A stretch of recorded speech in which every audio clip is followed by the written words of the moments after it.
Mr. Chris Frostad. How are you, sir? Very good, sir. Yourself? Not bad, not bad. We're dealing with a deluge downpour of rain here. That's as exciting Oh, as it gets. I know. beautiful here in Toronto. I think we're into our last couple of days. We can sit out at night and Ah, enjoy some reasonably nice weather. As a matter of fact, I think we'll do 9 holes of golf late in the day today. See if we can get okay. our It's not, it's last not, game in. it's not a Yeah. competition, Chris, but you've won. Right. Today, I thought there's a few things I thought we'd kind of rumble through today. So mostly around sort of the joys of being a junior CEO, which is in markets like we've just experienced, been interesting to say the least. So and the kind of one of the most important criteria in there that we've sort of noticed is, look, we always look for good management teams who know what they're doing, who've got a business plan, got a strategy, got the team to help them get there. But the other big factor in all of this is, have they got access to money when they need it, and how much does that money cost them? So, yep, for a sort of little trot around the world of financing in this space. Should we do that? Well, for sure, and it's and it is a balance because I think a lot of your investors, particularly your retail investors, which are the ones that actually are bouncing the price around from day to day, in a lot of cases have some misconceptions as to what's going on, and rightly so. I mean, exploration is a different, and I'm talking about exploration. It's a different animal in terms of what we're doing, and from an investment standpoint and from a business standpoint, you talk about a business plan. Well, we've got people that are out looking for something that hasn't been found yet. And as much as these are amazingly talented people, and it's all kind of part, a lot of science and part divining rod, but it's, it is what it is. And more than a few cases, it turns into quite a spectacular situation. So it's how do you find those situations, and what are your expectations along the way as an investor, particularly when it costs a lot of money doing what we're doing. Absolutely. And okay, well, let's stick down in the world of exploration, because that's the bit which I think causes the most amount of angst, nervousness, confusion. Lots of misconceptions thrown in there as well, and lots of dark arts from some of the people in the sector. I would add to big. So financing options for explorers looks like what? Because we know it's a case of raise money, do some stuff, hopefully create some value, hopefully drive that share price. It doesn't always work out like that. So when you're considering how you go about financing an exploration company, what are the things we should be looking at? Well, I mean, even before we get into that, when we're looking at uranium exploration companies, essentially 90% of them are in Canada, in the basin. That's where they all are, and for a bunch of reasons. Well, for a couple of reasons. I mean, one is, since about early 1970s, they found 38 deposits and maybe 2 billion pounds of uranium. And what that turns into is a discovery every 18 months, every year and a half. And it's not that we found 10 one year and then we had a dry spell for a while, whatever. It typically is spread out in that fashion. So, to the extent that we bang a drum about the grades in northern Canada, which are great, even more so, it's quite prolific. We keep finding stuff, and we may not even have found the biggest one yet. It just keeps coming and coming. So there's that aspect that makes it easier for us to sell a story, right? Which at the end of the day is what we're trying to do, is how do we raise this money? And so it's certainly, I think there's so many exploration companies in uranium in Canada because it's an easier pitch. It's an easier way to raise money. And of course, in Canada, we've got our flow through mechanisms that make it even easier as well. So, but it doesn't, it doesn't minimize an investor's need to take a look at what exactly they're putting their money down on, because it's, as I say, it's not a big flat sheet of uranium out there. So, so where do we go to get our money? Where do you go to get your money, and how much does it cost you? As I said from the outset. So, look, I get the balancing act. The challenge for you guys, it's you've got to be seen to, and actually drive value. You've got to push that share price forward. and fundamentals don't always, Well, we don't have a respect lot of levers market to pull. conditions, right? Right. There's not a lot of levers to pull to do that, particularly if you're an exploration company that isn't working off a discovery, which 2 to 3 years ago was all of us. So now you're, what all you can really, you're selling an investment thesis based on geography, based on where you are, your proximity to a known deposit, a known resource. Can you prove that there is a trend between that deposit and you and the property that you're working? But you're very, very limited in terms of of the facts and attributes that you can attach to this. Yes, you can have talented people involved, etc. But again, you're trying to find something that hasn't been found yet. You may have good partners. That always helps to validate the story.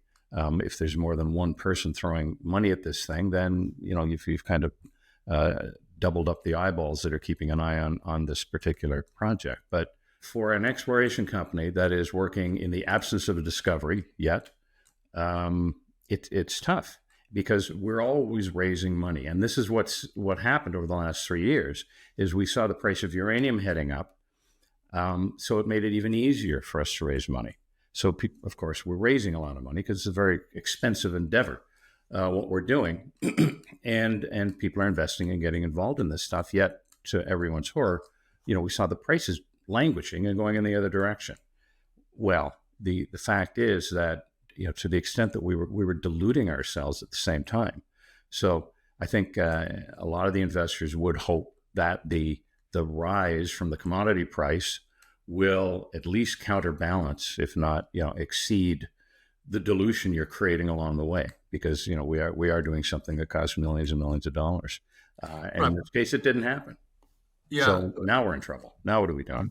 Yeah. Now what do we do? And as we just remind people, at all parts of this conversation, it's about helping investors understand the moving parts, helping investors understand perhaps how much value to attribute to each of those moving parts, and just overall, it's guys listening to this, it's your money, right?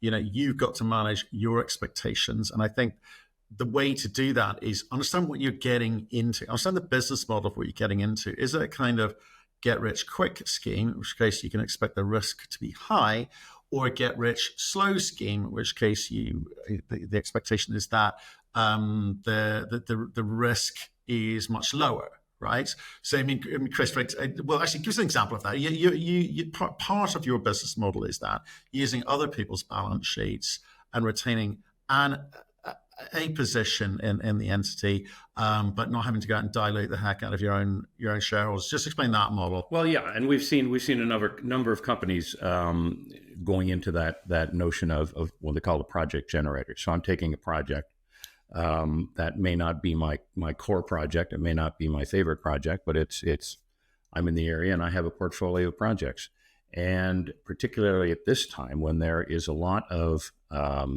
activity, a lot of people that want to get into it from a business standpoint. And the fact that, as I mentioned before, no one really knows where this stuff may or may not be at the end of the day. Every time we find something, it's not where we thought it might be. So it's an expensive endeavor. So in the case of an earn-in, what will typically happen is if I own a project, I will have another company who wants to buy a piece of that or an equity position in that particular project. And they buy it not by handing me a great big check and buying half of it. They put that money in the ground. So over time, if they invest money in the ground and they advance that property, then they earn in on a project. I mean, that's how we got in on Hook Lake. We were earning in on a project that Cameco and Orano held, and so for a number of years, it was our money that was going in the ground, not theirs. And we earned a position in that. And when you get to that level that you've earned as much as they're willing to give up, then you enter into a joint venture, and then everybody's playing the game. Okay, so again, we're talking to investors here. Okay, retail investors specifically. Certainly, all of those kind of new boys and girls coming in from outside, from the tech sector, industrial sector, retail sector, etc. This is the audience we're talking to with this, explain the basics, because God only knows I needed it when I moved from big boy banking down to junior space. You think you know what's going on, but I assure you don't. So this whole sort of balance between helping explain to investors, yes, we're raising money. There will be dilution. That we will be issuing more shares as a result. But the good news is it puts us one sort of step closer to delivering against our business model, which presumably the investor has bought into, and moving this thing forward. Because the name of the game these days is discovery. Hasn't always been thus, but discovery is where it's at for the uranium space at the moment. Do you think that there's been enough success in the space to keep investors interested, or do you think the uranium space need to do more, work harder on communicating better to that audience? Well, it's hard to communicate when you've got limited things you're allowed to say or can say. I think the space is in and of itself is keeping people interested. And I say that, and I've said this before, there's been about $3 billion spent in exploration over the last 20 years. And during that time, though, we have found 700 million pounds of uranium amongst a handful of companies. And so the stuff keeps coming. And as a matter of fact, in the last year or so, we've seen discoveries out of F3. We've seen discoveries out of Canalaska. So these things keep coming, which keeps it interesting and always demonstrates the fact that there's more to be found out there. In terms of, though, until you've got a discovery, it's how do you keep people engaged that you're the one that's going to be the next one that finds something. And as we've talked about before, you wind up with this highly dramatic vernacular that evolves out of people trying to demonstrate that what they're doing is more exciting to the investing public than it might actually be. Because we do go through those phases of prospecting and sampling and surface sampling and geophysics and all those things that people find boring until you poke a hole in the ground. But because we're looking for something that's very specific and very precise, you just can't go prospecting with a drill. And the drilling is the most expensive piece of the puzzle.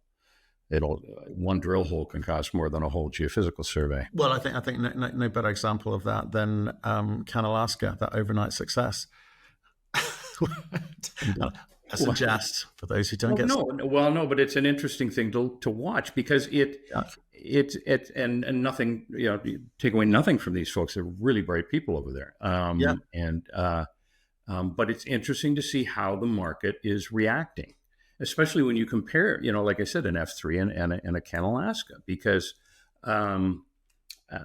F3 has gone to the point of actually, rolling all of its other exploration projects into another vehicle to isolate this thing. That's how convinced they are that they're sitting on a deposit. Yeah. But their share price seems to be reacting in a different manner than Canalaska's. And Canalaska's been doing quite well, mind you. Again, they've been fairly flat for a while now, despite the fact that they keep coming up with good results. So it's always hard to understand what is the market seeing, and why are they reacting in a way that if you've got a lot more detail on the table, it doesn't make sense to you. Yeah, but I think the point I was making is I remember Canalaska and current and previous incarnations. He'd been around a while. Was it Peter? Was that the former CEO? I remember. I can't quite remember. Pete Dazzler. Yeah. Before that, it was Harry Barr. Right. Okay. So my point is, it takes a long time. It's not. There are some overnight successes, but not everyone can be an overnight success. It takes a long time. None of them have been overnight successes. Right. I mean, that's the deal. I mean, when I talk about 700 million pounds we found in the last 20 years, that's 6 companies. And when you look at them, you can see those attributes that is the only way. It's how they found it. They had to find it. I mean, first of all, they weren't working a project. I mean, a project typically is maybe, I don't know, 10, 20, 30,000 hectares. That's the typical size of a project. All of these companies were working in excess of 200,000 hectares at the time. So they were working a lot of property to try and figure out where, in fact, their best prospects were. The other thing, too, is all of them spent tens of millions of dollars before their first discovery hole. All of them did. None of these were overnight successes. It was years. And even when we get into the drilling, it's fascinating because they all, their discovery hole was typically hole number 25 or something on that one project. Not all the drilling they were doing. Well, 25. That was their. I know when Denison hit the Griffin Zone, it was hole number 249. I mean, you got to have a steady hand to write the check for hole number 249. Yeah. I mean, so Yeah. this stuff, doesn't come overnight. It may appear to, but it doesn't. No. So you have to go through the process to get to the success. It's for sure. as you say, over the decades, it's hundreds of millions of dollars which have come up with nada, and then they find the money. Then they find the That's right. But when you say nada, that's a misconception, and that's the problem. That's one of the misconceptions we have is that you spent $3 million this year and didn't find anything. Well, I didn't drill any holes this year. That $3 million was spent on a whole bunch of stuff that meant that I was going to drill 3 holes instead of 30. Because those holes are expensive. I think Ken Alaska probably spends upward to $1 million a hole. Yeah, that's true. There's this quite deep down, and that comes with its own issues further down the line. But in the meantime, people may be focusing in on the grades rather than the margins, and relying on the price of the metal kind of going through the roof, so it won't really matter. That can get played with as well, because of course we're playing with everything we can, right? We're trying to put our best foot forward. So sure, we're going to talk about grade and width, and don't worry about how deep it is, or we're going to talk about how shallow it is and the widths we're getting, but don't worry about the grade, or etc. Or again, we come up with a vernacular, right? We're going to tell you that we've hit high grade, and then we in small print define what high grade is, despite the fact that it's not true. Exactly. Or we call it off scale. Where the heck did that come from? Off scale, or composite mineralization. Or my favorite these days is ultra high grade. So we're really just trying to get people to internalize some level of excitement, that's composite to where, commiserate with what we're seeing when we see this stuff. You're showing a bit of ankle in the hope that there'll be some interest in the rest of the body, obviously.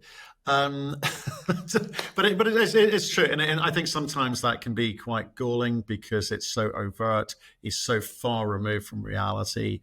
And I think most retail don't look at all the moving parts because maybe they don't know how to, they haven't got time, they can't be bothered, or they're lots of reasons why. But I think some companies are still a little bit close to the wind for me on those sorts of fronts. But look, I'm here really to talk about the money side of things, and we can get back into the occult of newsletter writing.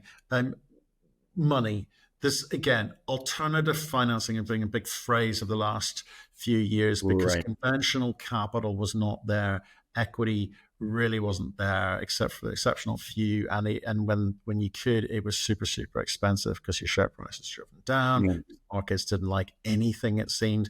But alternative financing, and when you talk about, so your business model a second ago, the things available to you are things like earnings and joint ventures, or unconventional financing like convertibles, which I used to do a lot of around the world. Let's take them one by one. Earnings, what do you think?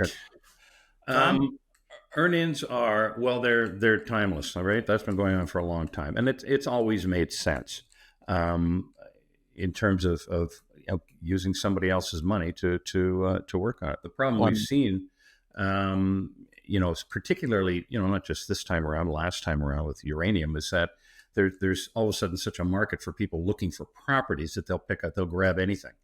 And so the property that's being vended off isn't always a great piece of property. It's just a property because we're all playing the geography game.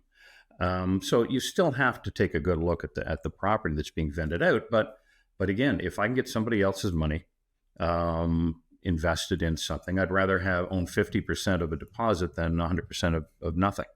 And that's where that comes from. So it's working well. We've seen a number of companies that are heavily heading into that way. Standard's doing that. Canalask is doing a lot of that. Sky Harbor's doing a lot of that. But again, you still have to look at this thing holistically and their entire package and decide, have they in fact increased the odds of making a deposit? And of course they have. Of course they have. They're throwing more money at more property. The problem with the earn-ins is that they almost never result in a joint venture, which is a different beast, really. It's typically the earn-in. So someone will earn in, decide, okay, that's enough. Let's explain earn-ins for people perhaps not so up to speed here, right? So this is you, company A, have got several assets. You may decide you want to allow others to spend some money on this one and earn in an equity position in said company. They will have into the project. Into the project, and they will have several kind of delivery hurdles to get over. So it'll be a contingent on them spending X amount of money, doing X amount of holes, doing X level of economic studies, etc. So whatever the conditions precedent are, there's a kind of phasing here, and just because an earning starts doesn't necessarily mean people will get to the end of those things. They may because it's capital. It's an option. It's referred to as an option, and it is an option. And this is to your point of hurdles. I may have to spend $2 million to earn 20%.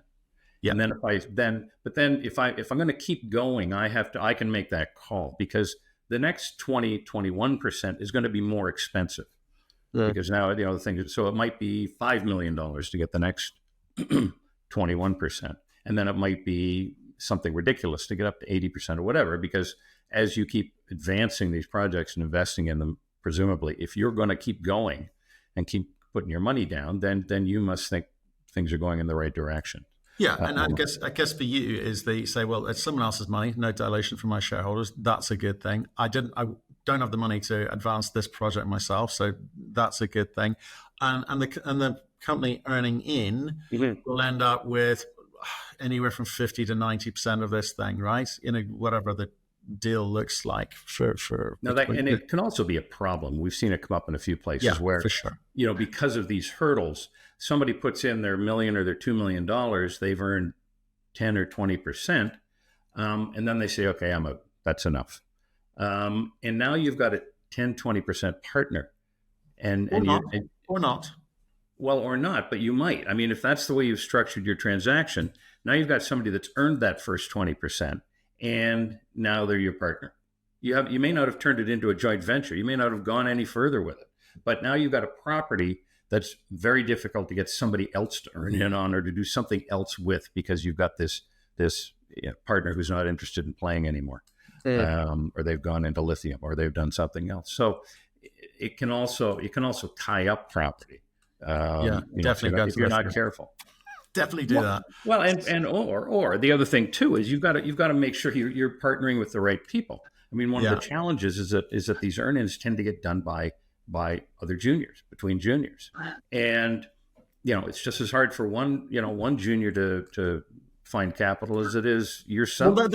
That's the other part of this, and I was going there, which was you don't earn in with anyone, right? You've got to think that this management team know what the hell they're doing. They've done it before.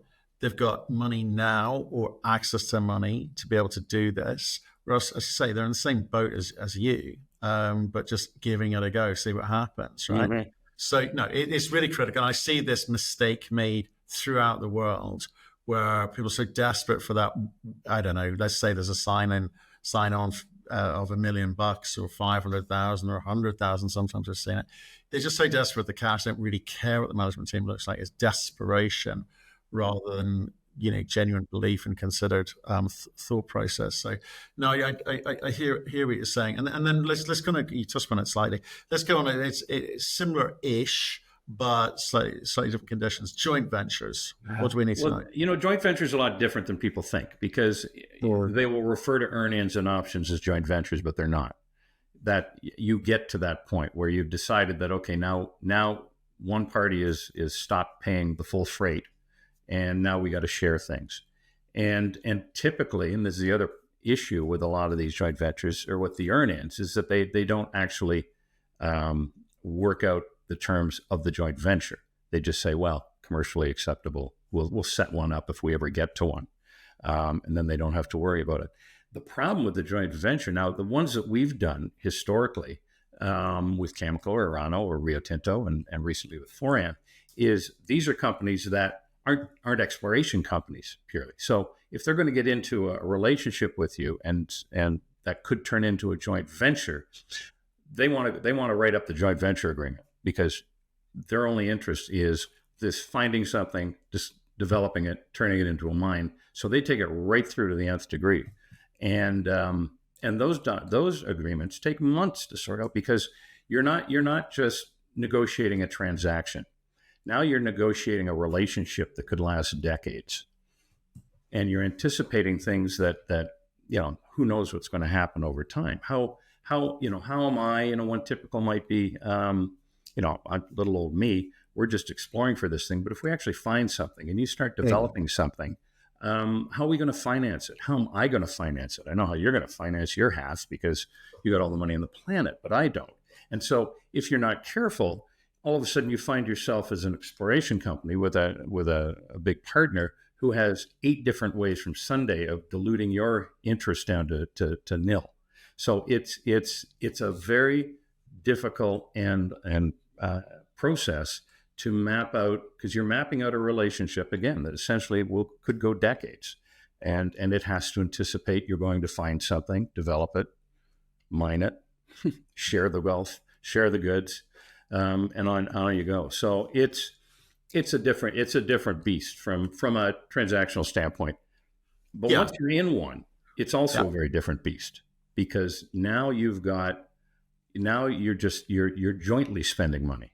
You're not just letting somebody go off and spend money on your behalf. But potentially at different levels, it isn't necessarily always equitable. So, joint ventures can look like whatever both parties agree they need to look like. Right. Now, if I think to Salazar, Adventus, and now the Silver Corp guys, it's I think Adventus had 75%, Salazar had 25%, but that was a kind of free carry situation. So Salazar were not expected to put money in up until delivery of, I'm going to go one of the economic, I'm going to go DFS, right? But at that point, they'll then be reliant on a 25% ability to put in 25%. Right. On a big CapEx project. And a $20 million company is never going to be able to do that. So I think they went in hoping that this relationship might drive their share price up so that they could go and raise some capital, so that they could go and do some drilling on their other properties, which may again drive the share price up. And by the time it came to this DFS, they might be in a position to raise capital or at least get help from Advantus to raise capital. That never happened.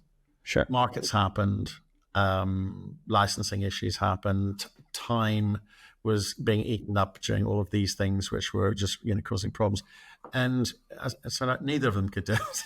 they had to have Lon Shaver come in and make an acquisition, some shares on that one. But there's lots of, I think that people need to understand, and I hope they do, is like with earnings and agreements of any nature, joint ventures or otherwise, even convertible notes, the two parties are agreeing on what the kind of cost of the money is going to be. That's all that is. And there are some conventions, but there's also a hell of a lot of variables which can be tweaked. And you have to watch what you're giving up. Like, what is the cost of it? Right? Because it's not always evident. Something as simple as a ROFR, right?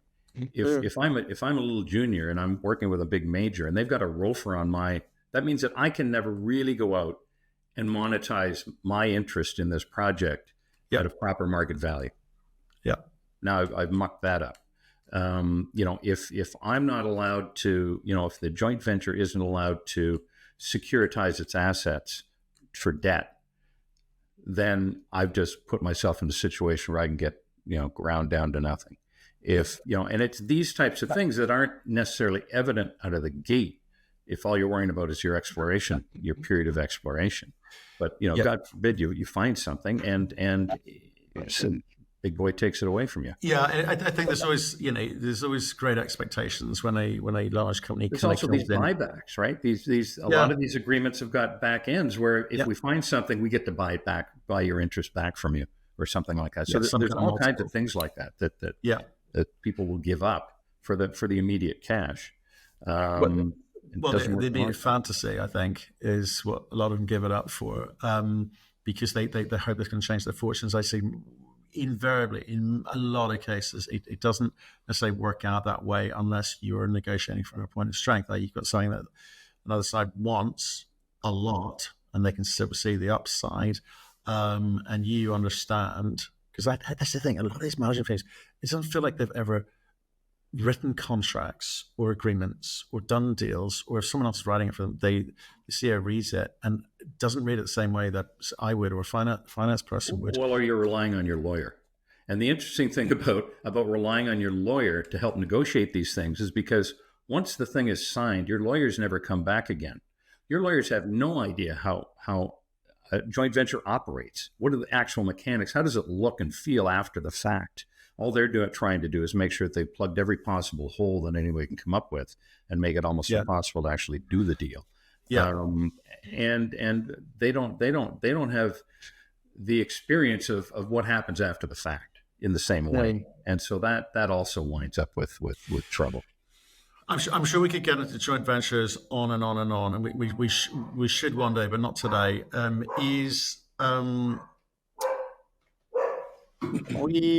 You've been party to lots of these things. I've written them up. In banking days, written up large, complex, 450-page documents, which is basically trying to capture what both sides are agreeing to. A lot of people don't actually know or care, quite frankly, what the outcomes of those things are. Let's move on to some.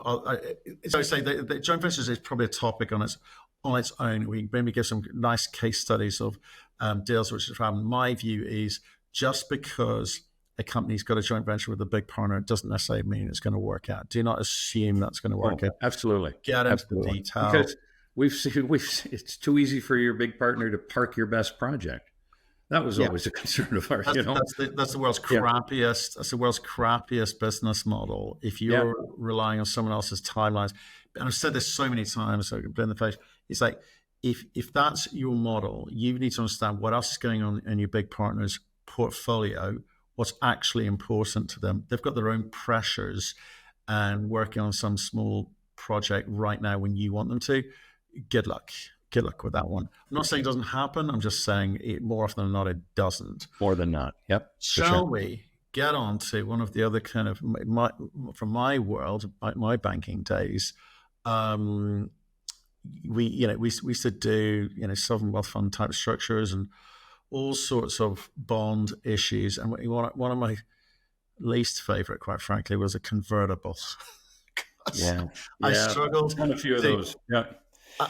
Post event analysis on these things is invariably it was not the company's first go-to funding solution. It was not. It was, again, in the alternative financing camp, firm and center, and it's a sort of quasi-debt product.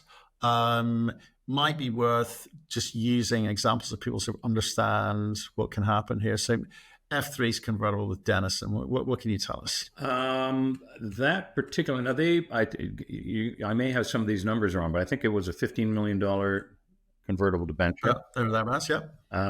And Denison can convert it into equity at a predetermined price. And don't recall what the heck the price was. But in the meantime, they're paying interest on that debt, and they have the Let's say ability to pay off 10%. that, and they have Just the as an ability. example, say about 10%. Let's say that. Sure. Okay. Yeah, that's about normal. So they're paying 10% interest on this thing. It occurred at a time when their share price was, I'm going to make up the number again, 75 cents, and Denison can convert it into the debt into shares at some price in and around that. The hope being that over the next 2-3 years, until that debt actually comes due, their share price will exceed that, and they can then raise money on the market at a higher price to pay off that debt. So it kind of defers the dilution until a point where they hope they're going to have a higher share price. Yeah, good in theory. And good in theory. I've gotten caught behind one of these before, and it's a theory, because that 3 years or whatever it is you're hoping on comes at you faster than you can imagine. For any exploration company to be taking on debt where there is no income, there is no really source of capital other than to someday be issuing shares, is always dangerous. Well, you're making a bet. You're making a bet, okay? So I was on the banking side of that. We didn't like it either, right? Because quite a bit of our incentives were on the upside, as well as flat fees. And you've got the management team making a bet that all things will be equal in the market. There will be no downturn. There will be no pressure, as we've just experienced for the last 3 years, 4 years.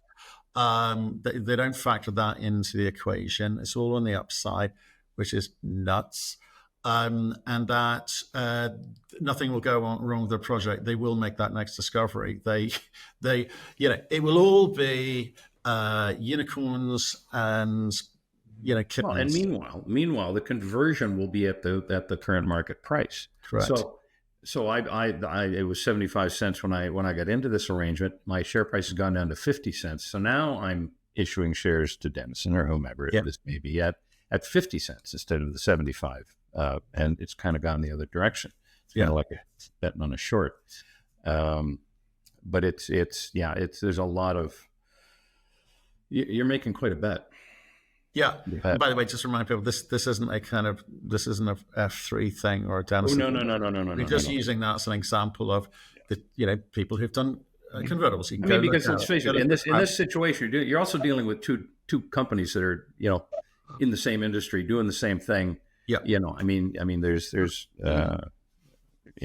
they both know what they're doing to a larger degree. Yeah, but I think the point is generally these things don't always work out to the upside. So, and quite often the analysis I last did when I was in the last cycle, when we were writing paper in convertibles for companies because they couldn't get access to conventional equity and certainly not prices they could afford. They invariably didn't work. If the market's tough, it's going to be tough for everyone, no matter what type of product you're using. Convertibles and the other thing is look, cash is cash, right? Money's money. You can call it what you want. You could paper it up how you want. You can have as many conditions as you want associated with it. The bottom line is I'm after dollars. I don't care what you call it. I just care what it's going to cost me. And let's face it, the markets haven't done anything they were supposed to do over the last 3 years, as far as we're concerned. Correct. Well, look, people go and investigate convertibles. Go online, check it out, read up about it, and try and understand it. So when the companies talk about these alternative financing structures, whether it be earnings, joint ventures, convertibles, etc., what the implications are to the upside and the downside. And you can work out whether the company's, making good decisions there or not. Have an opinion. Do not think what you're told to think.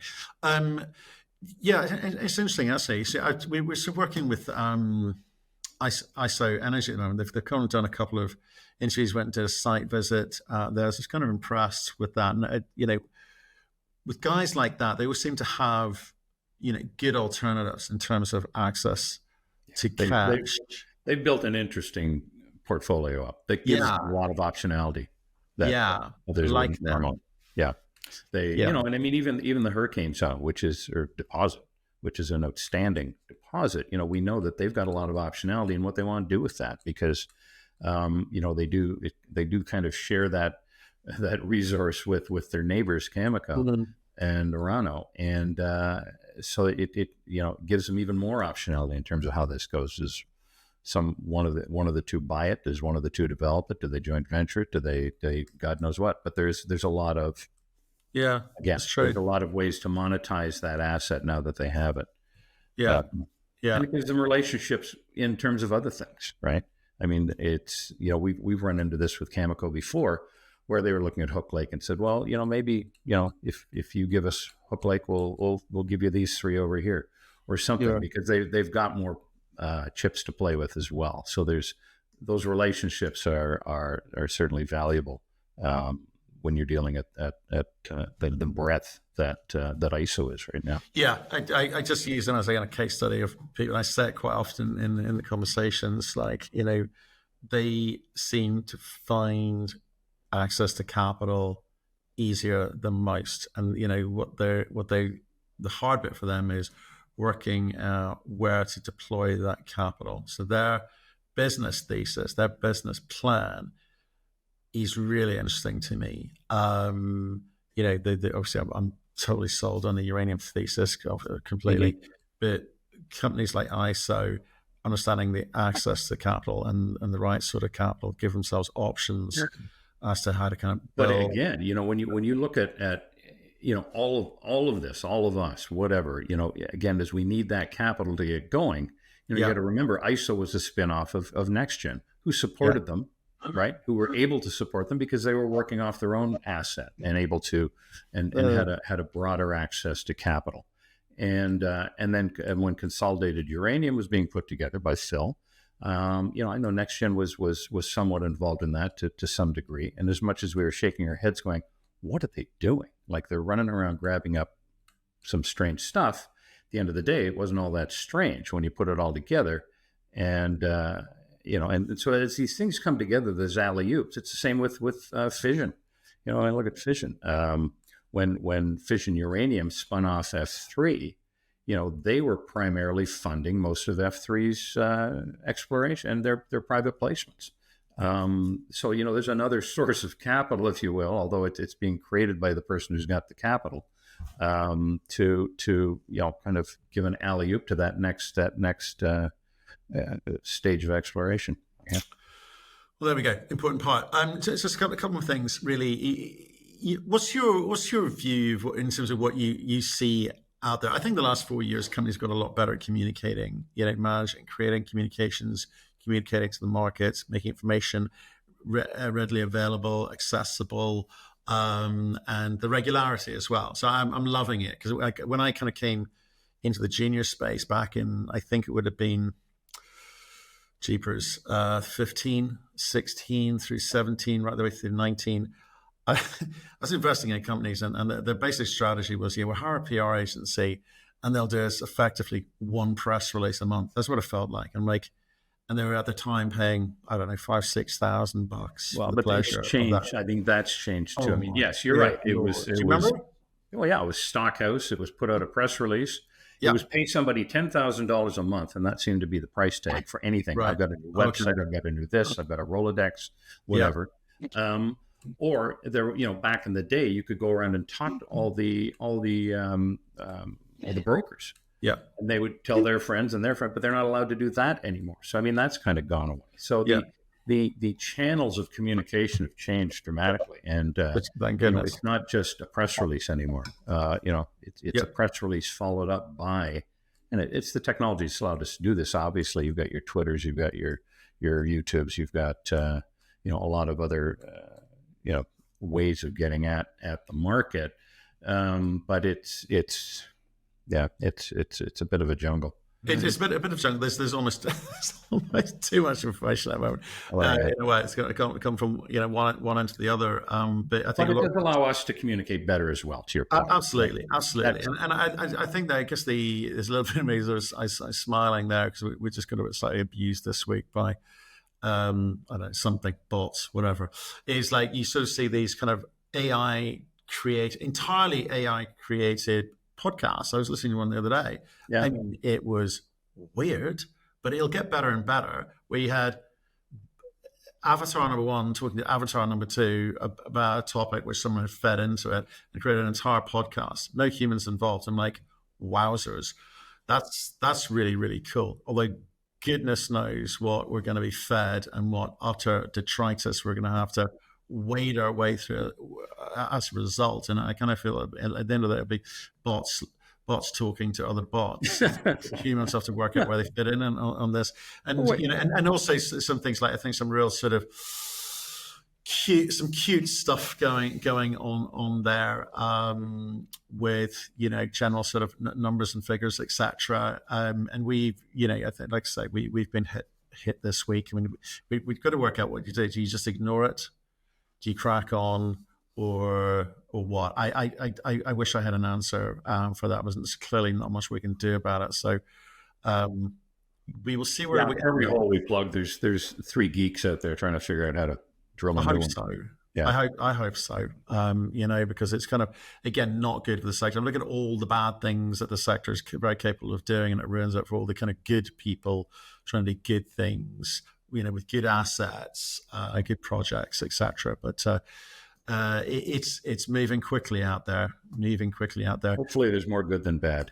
Yeah, you hope so. And there's definitely good people out there, but just it does make it quite hard for those new to it all. So, in terms of uranium exploration and uranium stocks, what should investors be looking at? Well, I think again, we've said before, it's a pretty small market, right? I mean, I think you're looking at maybe 20 publicly traded exploration companies and 20 developers and half a dozen producers. I mean, it shouldn't be hard to sit down and take a look, see, and decide what you're going to do. But I think if you're going to wait it out, you got to know that any exploration company that has just got a new project going, that they are undoubtedly 2 to 3 years before they're going to drill a hole, or should be. If they're drilling sooner, then they're just poking holes in the ground. So there is a time frame that you have to appreciate, and in terms of any project. I mean, you may have a number of different projects lined up at different points in time, but that's going to be important.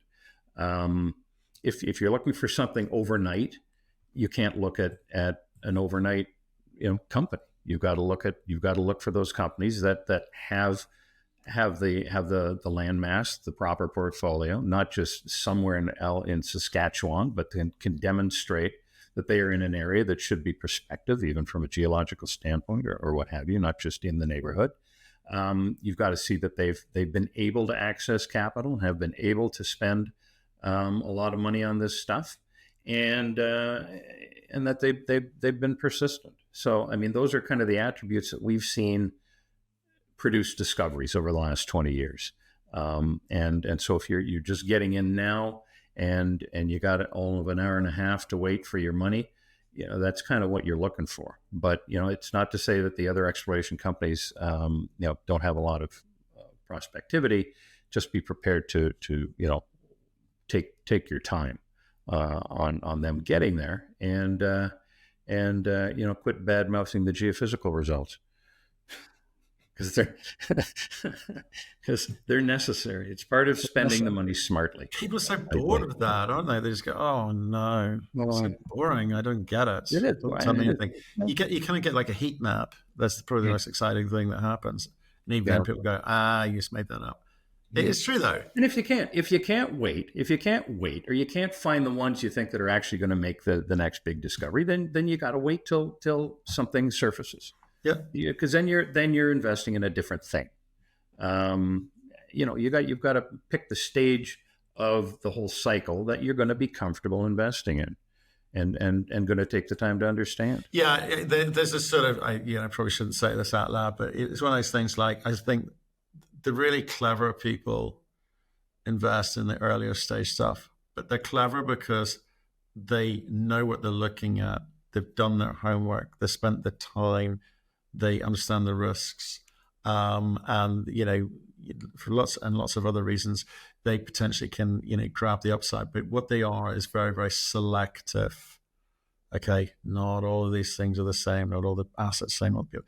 Yeah, it's very selective. But unfortunately, it also attracts some of the stupid people who think they're clever by coming in at this early stage. As in, they don't do the homework. They don't understand what they're looking at. They listen to pub talk. They just the last person they spoke to, and they will not change their minds for love nor money because they want to admit they're wrong.